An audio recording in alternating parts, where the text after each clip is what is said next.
Hello, Radhe Radhe. आप सभी को करवा चौथ की हार्दिक शुभकामनाएं मेरे परिवार की ओर से। तो करवा चौथ की पूजा कैसे की जाती है आज की वीडियो में आप सबके साथ में शेयर करने वाली हूँ। सबसे पहले आपको अपने हाथों में मेहंदी लगानी है, 16 श्रृंगार करना है। और मेरे हाथों की मेहंदी मेरे पति ने लगाई है, जो कि इस तरह से है। जब पति हाथों में मेहंदी लगाते हैं ना, तो कुछ इसी तरह से लगती है। इसके बाद जो है ना, आपको चौकी पटा लेना है और पूर्व दिशा की ओर मुख करके ही आपको पूजा करनी है। इस बात का आप ध्यान रखें। ये पूजा प्रदोष काल में या गोधूली बेला में की जाती है। तो और आप अपने बड़ों से पूछ लें कि आपके यहाँ किस तरह का रिवाज है, उस हिसाब से इस पूजा को करें। यहाँ पर मैंने चौकी ले ली है। अगर आपके पास चौकी नहीं है तो आप पटा भी ले सकते हैं। उसके ऊपर इस तरह से थोड़ा सा मैंने गंगा जल छिड़का है, ताकि ये जो चौकी जो है ना, कई बार इस पर बच्चे बैठ जाते हैं, हम भी कई बार बैठ जाते हैं, तो अशुद्ध ना रहे, इसलिए हमने इस पर गंगा जल छिड़क दिया है। इसके बाद इसके ऊपर हमने लाल कलर का कपड़ा बिछा लिया है। करवा चौथ माता का हमने कैलेंडर इस तरह से हैंग कर दिया है। आप किसी चीज़ से इसको चिपका भी सकते हैं। इसके बाद करवा चौथ पूजा में जो है ना, इस तरह के 2 करवे मिलते हैं मार्केट में। इन दोनों करवों को आपको किस तरह से भरना है, इनका क्या करना है, सब कुछ आपको बताने वाली हूँ। सबसे पहले चावलों का आपको आसन देना है। तो इस तरह से जो है ना, करवा चौथ माता के लिए और कलशों के लिए यानी करवों के लिए मैं इस तरह से आसन दे दूंगी चावलों का। आप यहाँ पर गेहूं का भी प्रयोग कर सकते हैं। तो यहाँ पर मैंने 2 कलश लिए हैं। दोनों कलशों पे सबसे पहले मैं इस तरह से कलावा बांध लूंगी।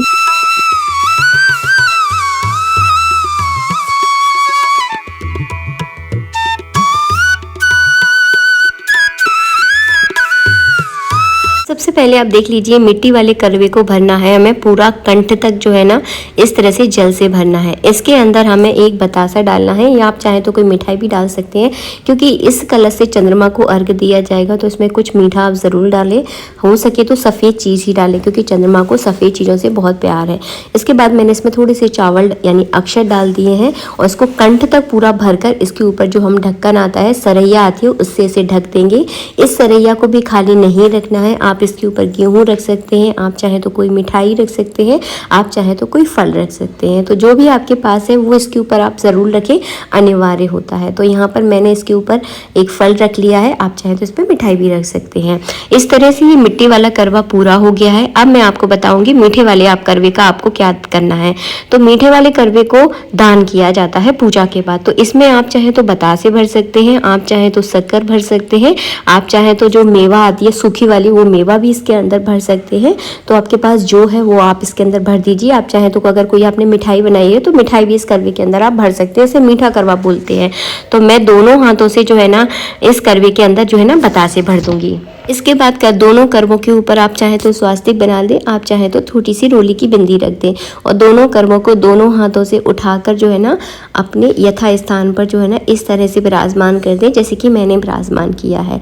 तो एक करवे से चंद्रमा को अर्घ दिया जाता है, दूसरा पूजा के बाद दान किया जाता है। जो चंद्रमा को अर्घ देने वाला करवा है ना, उसके मुख पर जो है ना, इस तरह से सीकें लगाई जाती हैं। अगर आपके यहाँ सीकें यूज़ नहीं होती तो आप इसमें थोड़ी सी रुई या कॉटन लगा दें, ताकि इसका छेद जो है ना बंद हो जाएगा और पानी इसमें से नहीं फैलेगा। करवा चौथ माता से पहले आपको गौरी गणेश की पूजा ज़रूर करनी है। तो इस पूजा में आप गौरी गणेश को ज़रूर विराजमान करें। आप चाहें तो सिपाड़ी और हल्दी के रूप में गौरी गणेश का पूजन कर सकते हैं। अगर आपके पास इस तरह के गौरी गणेश है तो उनको भी आप पूजा में इस तरह से विराजमान करें। यहाँ पर सबसे पहले मैंने दीपक का पूजन किया है। तो एक फूल में रूली चावल लेकर जो है ना, मैं दीपक पर चढ़ा दूंगी। उसके बाद जो है ना, एक लोटे में मैंने जल लिया है, और इस जल का छिड़काव जो है ना, सभी के ऊपर करूँगी। सबसे पहले मैं गौरी गणेश के ऊपर थोड़ा सा जल छिड़क दूंगी, करवा चौथ माता पर छिड़क दूंगी, और दोनों करवों पर भी जो है ना, इस तरह से जल छिड़क दूंगी। इसे स्नान का ही एक हिस्सा जो है ना माना जाता है। जब भी आपके पास ज़्यादा टाइम ना हो पूजा के लिए, तो आप इस तरह से भगवान को स्नान करा सकते हैं। इसके बाद जो है ना, कलावा रूपी वस्त्र अर्पित करेंगे। तो हम यहाँ पे गौरी गणेश के ऊपर कलावा रूपी वस्त्र अर्पित कर देंगे, जनेऊ चढ़ा देंगे। करवा चौथ माता के लिए आप चुन्नी ज़रूर लेकर आएँ। अगर नहीं लेकर आ पाए हैं, आपको याद नहीं रही है, तो कलावा रूपी वस्त्र जो है ना, करवा चौथ माता को आप ज़रूर अर्पित करें। यहाँ पर हमने कलशों पर यानी करवों पर पहले से ही कलावा लपेट दिया था। इसके बाद जो है ना, आपको चंदन से, रोली से जो है ना, गौरी गणेश का तिलक करना है, करवा चौथ माता पर तिलक करना है, दोनों करवों का आपको पूजन करना है। तो दोनों करवों पर भी मैं रोली चावल लगाकर दोनों करवों का जो है ना, इस तरह से पूजन कर दूंगी। और आप सबको ये तो पता ही होगा कि ये व्रत जो है ना, निर्जल किया जाता है, और ये पूजा जो है ना, प्रदोष काल में या गोधूली बेला में जो है ना, की जाती है। तो आप अपने बड़े बूढ़ों से पूछ लें कि आपके यहाँ कैसे पूजा होती है, उस हिसाब से आप पूजा करें। के बाद सभी पर हम इस तरह से फूल चढ़ाएंगे। अगर आप माला लेकर आए हैं तो आप माला चढ़ा दें। सभी करवों पर, गौरी गणेश पर, सभी पर जो है ना मैं इस तरह से फूल चढ़ा दूंगी। इसके बाद मैंने पान का पत्ता लिया है। पान के पत्ते के दोनों तरफ आप इसको ना इस तरह से तोड़ ज़रूर लें, बहुत अनिवार्य है। इस पान के पत्ते पर लौंग, इलायची, फल और मिठाई आपको रखनी है। मेरे पास अभी मिठाई थी तो केवल मैंने मिठाई रख दी है।